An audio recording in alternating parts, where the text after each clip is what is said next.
નમસ્કાર, આજે ટાઉન સાથે હું છું સંજીવની। બુલેટિનની શરૂઆત હેડલાઇન્સથી।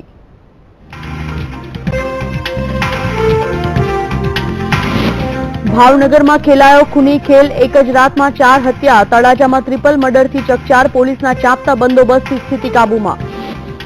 તો તળાજાના ટ્રિપલ મર્ડરમાં ભાજપના નગરસેવકનું કનેક્શન આવ્યું બહાર, ફાયરિંગ પાછળ હત્યાની હેરાફેરી જવાબદાર। ડભોઈના કાયાવરોહણ ગામે આરએસએસના કાર્યકર પર હુમલો, અજાણ્યા શખ્સોએ કર્યો એસિડ વડે હુમલો।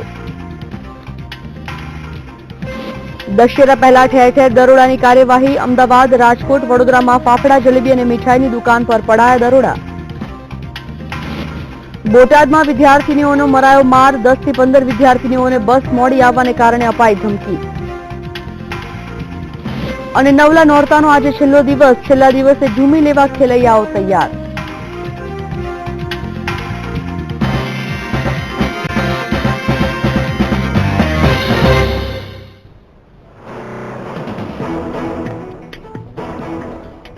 બુલેટિનની શરૂઆતમાં સૌથી પહેલા વાત કરીએ દેશ અને દુનિયામાં આગવી ઓળખ ધરાવતું ગુજરાત હવે ગુનાહિત ઘટનાઓમાં નામ બનાવવા જઈ રહ્યું હોય તેવું લાગી રહ્યું છે।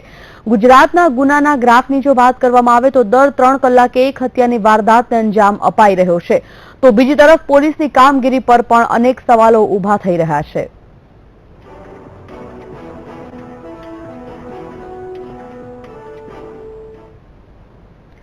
ભાવનગરમાં ગઈકાલે એક દિવસમાં 4 હત્યાની ઘટના સામે આવી છે। એક જિલ્લામાં 4 હત્યાની ઘટના સામે આવતા પોલીસ કાફલો ઘટના સ્થળે દોડી આવ્યો હતો। પૂરા વિસ્તારમાં ચુસ્ત પોલીસ બંદોબસ્ત ગોઠવી દેવામાં આવ્યો હતો। 3 હત્યા શખ્સોની હત્યા પાછળ તળાજા જેવા નાના તાલુકામાં થતા પૂરા શહેરમાં હડકંપ મચી જવા પામ્યો છે, જ્યારે મોડી રાત્રે એક હત્યા ભાવનગરમાં સામે આવતા કુલ આંક 4 પહોંચ્યો છે। ચલો જોઈએ કેવી રીતે હત્યા થઈ અને કોનો ભોગ લેવાયો એ।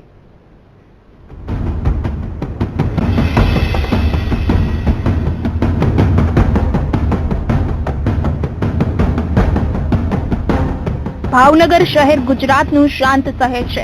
આ શહેરની ખાસ ઓળખ છે, પરંતુ આ શહેર અને પૂરો જિલ્લો પોતાની ઓળખ બદલી રહ્યો છે। દિન દહાડે લૂંટ અને હત્યાની ઘટના આ શહેરમાં હવે સામાન્ય વાત બની ગઈ છે।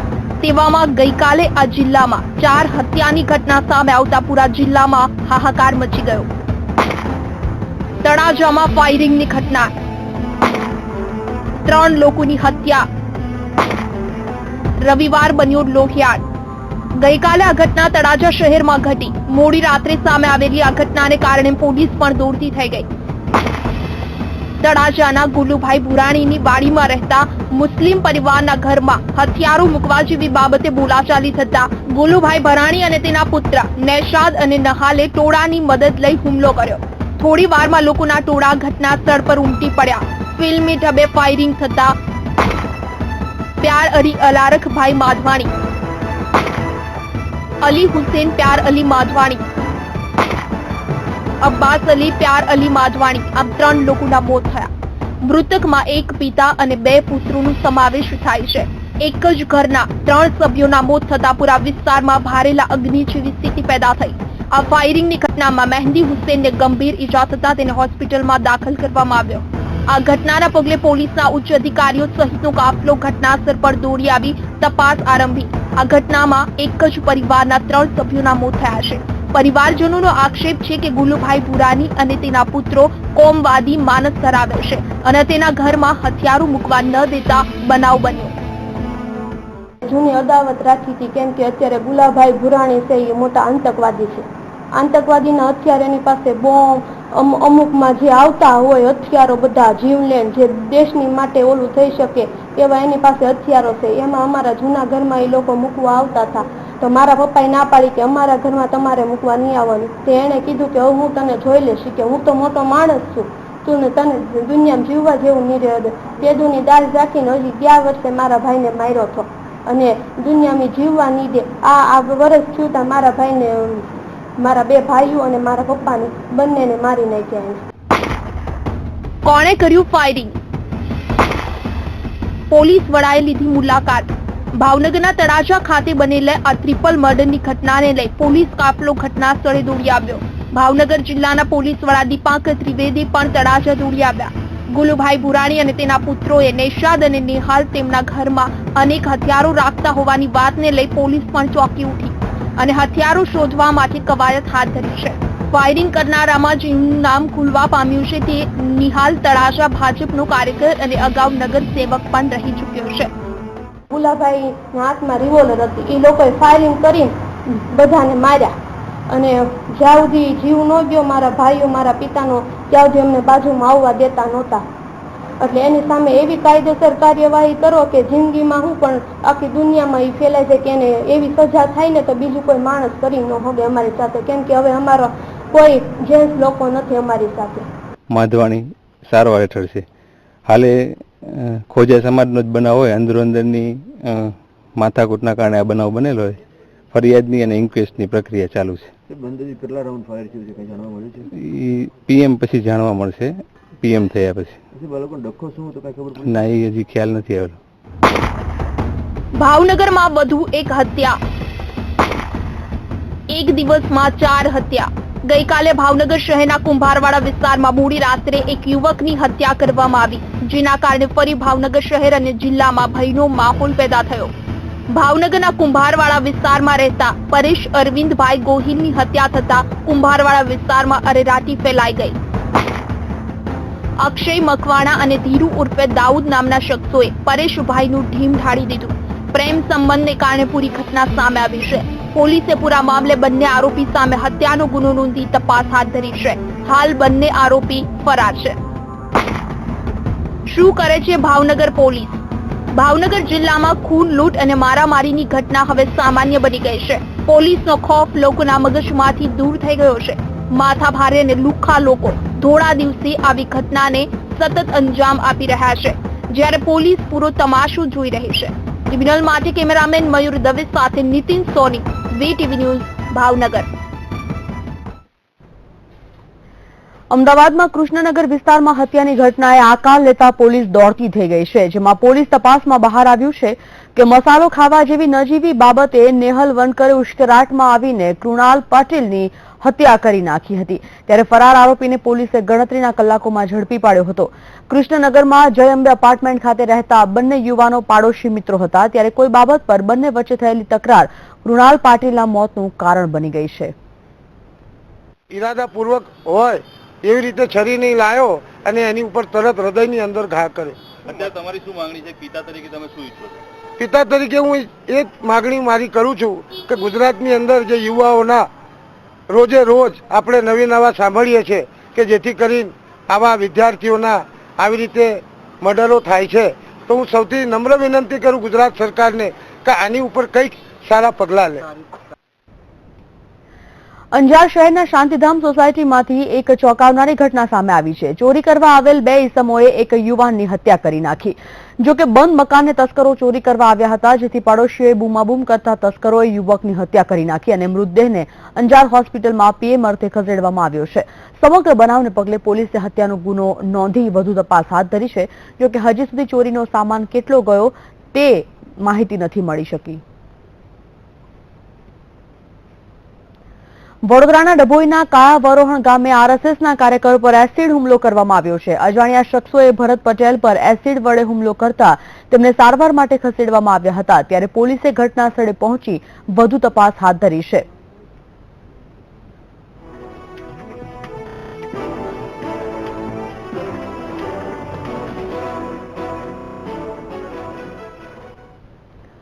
બોટાદના ઢસાનું સ્વામિનારાયણ ગુરુકુળ વિવાદમાં આવી ગયું છે. ગુરુકુળના સ્વામી પર 10 થી 15 વિદ્યાર્થીનીઓને મારવાનો અને ધમકી આપવાનો આરોપ લાગ્યો છે. મળતી માહિતી પ્રમાણે બોટાદમાં બસ મોડી આવવાને કારણે વિદ્યાર્થીનીઓને ધમકી આપવામાં આવી. ભોગ બનનાર બાળકો સરકારી હોસ્પિટલમાં સારવાર હેઠળ છે અને વિદ્યાર્થીનીઓ દ્વારા સ્વામી વિરુદ્ધ ફરિયાદ પણ નોંધવામાં આવી છે. આ મામલે ઢસા પોલીસ સ્ટેશનમાં ફરિયાદ દાખલ થઈ છે. વાપીની જીઆઈડીસીમાં એક કંપનીમાંથી 1.39 લાખની ચોરીને અંજામ આપનાર આરોપીને એલસીબી પોલીસે ઝડપી પાડ્યો છે. પોલીસે હાલ ધરપકડ કરી 3 દિવસના રિમાન્ડની તજવીજ પણ હાથ ધરી છે અને પ્રાથમિક પૂછપરછમાં આરોપીએ એક જ ગુનો આચર્યો હોવાની કબૂલાત પણ કરી છે. ઉલ્લેખનીય છે કે હેમેન્દ્ર મેટલ કંપનીમાંથી શીશાના 50 નંગ ઇગ્નોટની ચોરી કરી ફરાર થઈ ગયો હતો અને નાઇટ પેટ્રોલિંગ દરમિયાન આ શખ્સો ચોરી કરી રહ્યા હતા. ઝડપાયેલા ગેંગ પાસેથી ચોરીની 28 પ્લેટો અને રિક્ષા કબજે કરવામાં આવી છે. જ્યારે નવરાત્રીના તાલે ખેલૈયા ધૂમ મચાવતા હોય છે ત્યારે ઘરફોડ ચોર લૂંટ જેવી ઘટનાને અંજામ આપનાર આરોપીને ખુલ્લો દોર મળી જતો હોય છે. રાત્રિ દરમિયાન બંદોબસ્તમાં વ્યસ્ત પોલીસ સવાર પડતા જ આરામ ફરમાવતી હોય છે. તો જોઈએ મેટ્રો સિટીની સતર્ક પોલીસની કેવી રીતે પોલ ખુલી.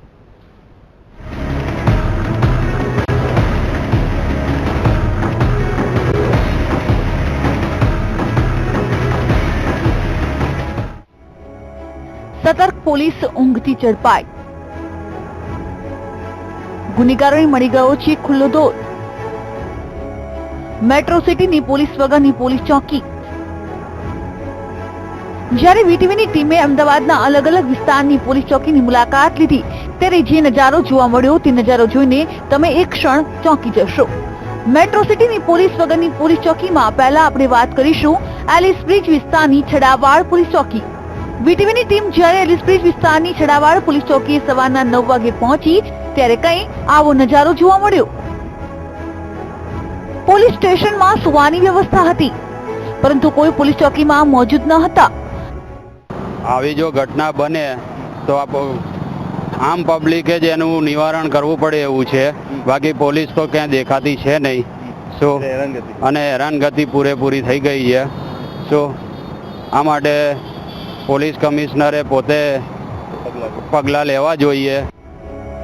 નોંધનીય છે કે પોલીસ ચોકીમાંથી કોઈ મહત્વના દસ્તાવેજ, ટીવી કે અન્ય કોઈ ચીજ વસ્તુ ચોરી જાય તો તેને રોકવા વાળું કોઈ જ ન હતું. શું આજ છે અમદાવાદની સતર્ક પોલીસ? એક તરફ આતંકી હુમલાની દહેશત મંડરાઈ રહી છે ત્યારે ગુજરાતમાં ગુપ્તચર એજન્સીઓએ એલર્ટ જાહેર કર્યા બાદ અમદાવાદ પોલીસે ઘોર નિંદ્રામાં છે. ત્યારે હવે આપણે વાત કરીશું નવરંગપુરા વિસ્તારમાં આવેલી એજી પોલીસ ચોકીની. એજી પોલીસ ચોકીમાં સ્ટાફ વગર રામ ભરોસે ચાલી રહી છે. જ્યારે વસ્ત્રાપુર વિસ્તારમાં આવેલી જજીસ બંગલા પોલીસ ચોકીમાં તો સવારના 10 વાગે પણ તાળું મારેલું નજરે પડી રહ્યું છે. એક તરફ નવરાત્રીનો માહોલ અને બીજી તરફ ગુજરાતમાં red alert.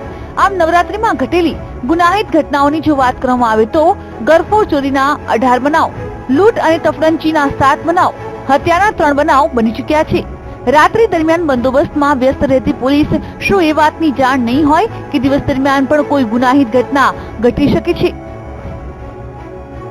Bureau report VTV news. અન્ય કેટલાક મહત્વપૂર્ણ સમાચાર સાથે પરત ફરીએ છીએ એક બ્રેક બાદ.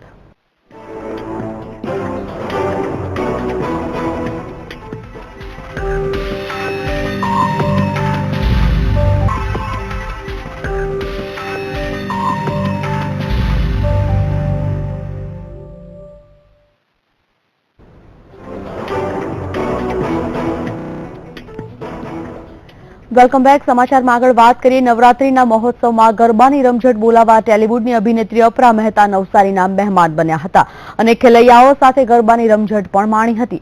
પોતે ગુજરાતી હોવાના કારણે ગુજરાતના ગરબાઓ પોતાનો પસંદગીદાર પર્વ હોવાનું પણ જણાવ્યું. આ સાથે જ વિસરાઈ રહેલા પ્રાચીન ગરબા સામે પણ દુઃખ વ્યક્ત કર્યું હતું.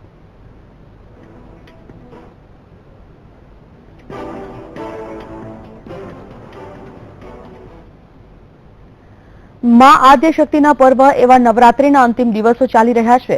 સુરેન્દ્રનગર શહેરમાં છેલ્લા ઘણા વર્ષોથી પાર્ટી પ્લોટને મંજૂરી આપવામાં નથી આવતી, જેના કારણે શેરી ગરબાનું મહત્વ વધ્યું છે. ત્યારે શહેરના અલગ અલગ વિસ્તારોમાં થતી શેરી ગરબીઓમાં નવરાત્રીના 8મા નોરતે ભક્તો તેમજ ખેલૈયાઓની ભારે ભીડ જોવા મળી હતી. માય મંદિર, મોરબીનો વાંક, જેલ ચોક, શિબુભા, પંચવટી સહિતની શેરી ગરબીઓમાં મહિલાઓ અને યુવતીઓ મોડે સુધી માતાજીના ગરબે ઘૂમીને ધન્યતા અનુભવે છે. તેમજ શહેરના વિવિધ મંદિરોમાં મહાઆરતી, પૂજા, હવન જેવા ધાર્મિક કાર્યક્રમો યોજાઈ રહ્યા હતા. ત્યારે આજે નવરાત્રીના 9મા અને અંતિમ નોરતે પણ ખેલૈયાઓ અને ભક્તો મોડી રાત સુધી ગરબે રમશે.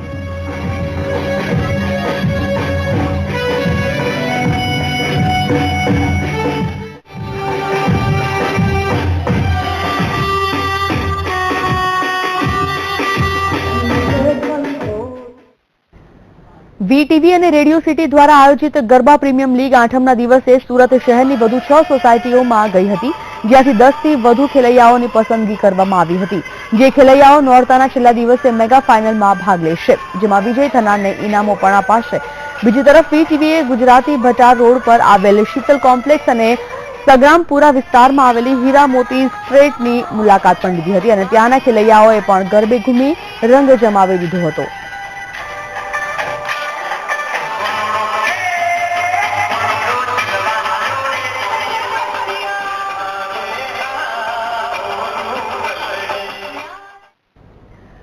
નવરાત્રીના પર્વમાં ઠેર ઠેર જગ્યાએ રાસ ગરબા, શેરી ગરબા અને પાર્ટી પ્લોટનું આયોજન થતું હોય છે, ત્યારે બોટાદ જિલ્લાના બરવાડા ગામે આવેલા પૌરાણિક અંબાજી મંદિરમાં અનોખી રીતે ઉજવણી કરવામાં આવી છે.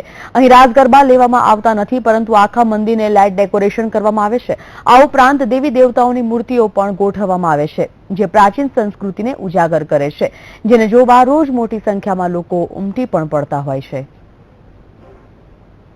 અહીંયા આવીને ખૂબ આનંદ થાય છે અને મજા આવે છે. અહીંયા બધી જગ્યાએ ગરબાનું આયોજન હોય છે, પણ અહીંયા એક ગરબા સિવાય સામાજિક સંદેશની એક થીમ દર વર્ષે હોય છે અહીંયા, અને વિવિધ પ્રદર્શન અહીંયા રાખવામાં આવે છે, જેને અમે દર્શન કરીએ છીએ અને અમને મજા આવે છે. એકતા જોયું હોય તો આ સ્થળ ઉપર આવીને જુઓ તો તમને ખ્યાલ આવે. અહીંયા એકતા એટલી બધી છે કે અહીંયા હિન્દુ મુસ્લિમ કોઈ પણ પ્રકારનો કાંઈ ભેદભાવ જે રીતે રાખવામાં આવેલ નથી. કોઈ મોટા શોરૂમમાંથી બધી જ ફોર્માલિટી પૂરી કરીને તમે નવી જ કાર ખરીદી હોય, તમારી કારને ટેક્સ ચોરીના આરોપસર ડિટેન કરી લેવામાં આવે તો? જી હા, કંઈક આવું જ બન્યું કાળુસિંહભાઈ સાથે. પણ પછી જે થયું તેમાં સામે આવ્યું મસમોટી ટેક્સ ચોરીનું કૌભાંડ.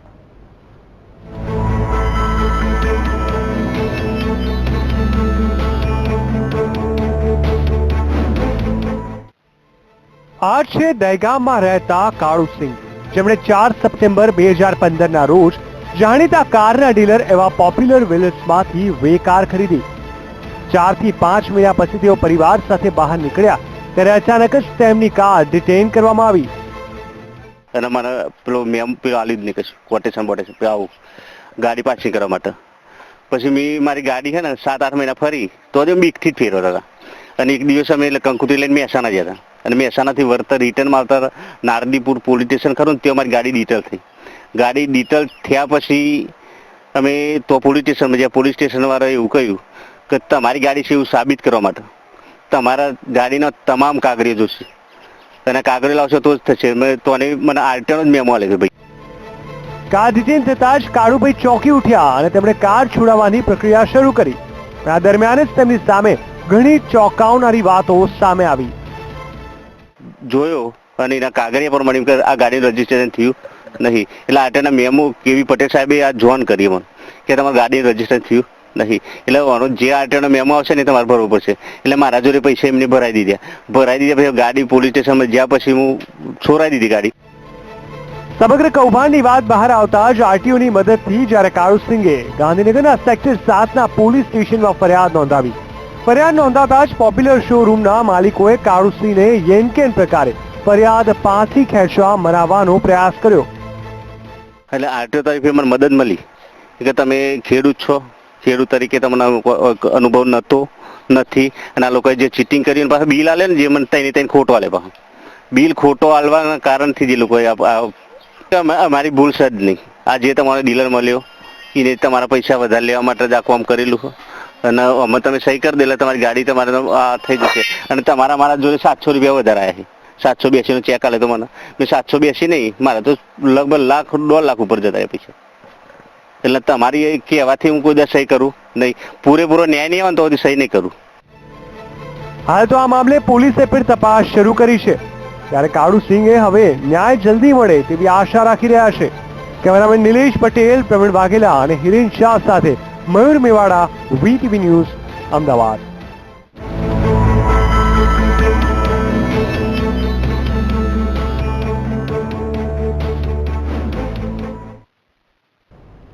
કાળુસિંહ જેવા કેટલાય લોકો આ જ રીતની છેતરપિંડીનો ભોગ બની ચૂક્યા છે. ત્યારે આખાય કૌભાંડનો મુખ્ય સૂત્રધાર કોણ છે, કેવી રીતે તે લોકોને પોતાની જાળમાં ફસાવે છે, તેના પર એક નજર કરીએ.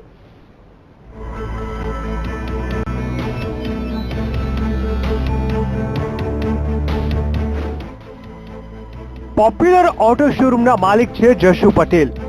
પહેલા આરટીઓમાં હેડ ક્લાર્ક તરીકે ફરજ બજાવતા હતા. તેમણે 6 વર્ષ પહેલા સ્વૈચ્છિક નિવૃત્તિ લીધી અને ત્યારબાદ જશુ પટેલે બાઇકના ડીલરશીપ લીધી અને શોરૂમનું નામ આપ્યું પોપ્યુલર વ્હીલર્સ. વધતા વેપારને જોતા બાઇકના સાથે તેમણે મારુતિ કારની ડીલરશીપ પણ લીધી. આમ ધીરે ધીરે સમગ્ર ગુજરાતમાં બાઇક અને કારના શોરૂમની બ્રાન્ચ શરૂ કરવામાં આવી. કૌભાંડ આચરવાની પદ્ધતિની વાત કરવામાં આવે તો પોપ્યુલર વિલેજમાંથી જે કોઈ ગ્રાહક કારની ખરીદી કરે છે તેમને શોરૂમમાંથી અલગ બિલ આપવામાં આવે છે અને આરટીઓમાં જે બિલ સબમિટ કરવામાં આવે છે તે બિલ અલગ હોય છે. આ બંને બિલની વચ્ચે લગભગ 15 થી 20,000 રૂપિયાનો ફરક હોય છે. આમાં અત્યાર સુધીમાં 10 થી 15 બિલ આરટીઓ દ્વારા શોધવામાં આવ્યા છે. આમ શોરૂમમાંથી જે કોઈ કસ્ટમર મારુતિની નવી કાર છોડાવે છે તેમાં રોડ ટેક્સની ચોરી, વેટ અને ટેક્સની ચોરી કરવામાં આવે છે. ગ્રાહકને અલગ બિલ, આરટીઓમાં અલગ બિલ. બંને બિલ વચ્ચે 15 થી 20,000 નો હોય છે ફરક. 10 થી 15 બિલ આરટીઓ ને મળ્યા.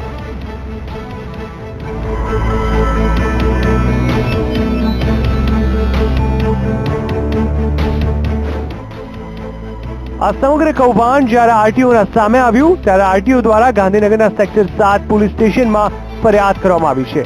જેમાં ખાસ કહેવામાં આવ્યું હતું કે સરકારનું ખૂબ જ મોટું નાણાકીય નુકસાન કરવામાં આવ્યું છે, પરંતુ ગાંધીનગર એસપી વિરેન્દ્ર યાદવ અને સેક્ટર 7 પીઆઈ દ્વારા આ મામલે કોઈ નક્કર કાર્યવાહી કરાઈ નથી. ફરિયાદ થયાને ઘણા દિવસો વીતી ગયા હોવા છતાં હજુ સુધી કોઈની પૂછપરછ કે પછી ધરપકડ કરવામાં આવી નથી. સમગ્ર ઘટનાની જાણ એસપીને હોવા છતાં તેમના તરફથી પણ કોઈ જ પ્રકારના પગલાં લેવામાં આવ્યા નથી. ત્યારે એ સવાલ ઉભો થાય છે કે શું પોલીસ આરોપીઓને છાવરી રહી છે? શા માટે પોલીસ કોઈ નક્કર પગલાં નથી લેતી? શું કૌભાંડને દબાવી દેવાની આ રણનીતિ છે? શું સામાન્ય નાગરિક ન્યાયનો હકદાર નથી? કેમેરામેન નિલેશ પટેલ, પ્રવીણ વાઘેલા અને હિરેન શાહ સાથે મયુર મેવાડા, વીટીવી ન્યૂઝ, અમદાવાદ.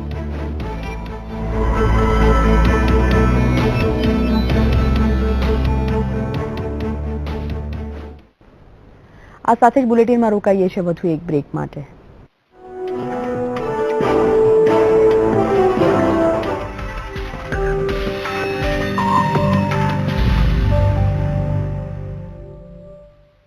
વોકમેટ તરફથી ગુજરાતની પ્રજાની દશેરાની શુભકામના. આ મોટી થઈને શું બનશે કોઈ આઈડિયા નથી. ક્યારેક મોડલિંગ તો ક્યારેક ફોટોગ્રાફી, પણ આજે પાયો મજબૂત હોય તો કાલે જે પણ બનશે આજની જ મજબૂતી ઝળકશે તેના વાળમાં પણ. નવા ક્લિનિક પ્લસની મિલ્ક પ્રોટીન ફોર્મ્યુલા વાળને બનાવી વધુ મજબૂત. નવું ક્લિનિક પ્લસ આજની મજબૂતી જ કાલે ઝળકશે.